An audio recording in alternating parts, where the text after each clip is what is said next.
Hello everyone, welcome back to Mr. Brunson. Today, I'm going to start a new series, which is my new fire alarm demonstration board. Well, I know it's a cardboard box, but I'll get a bigger one so I can have more devices on it. But for today, to start off this series, we have a 1990 EI smoke alarm.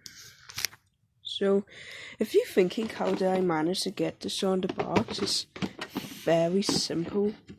So first I'll put this cover. You can see we energize it there. But look, you can just easily screw into the box like that. So let's have a wee look at the back and see what the screws ends up. So there you go. So those are the screws. So before my storage runs out, I'm going to test it now.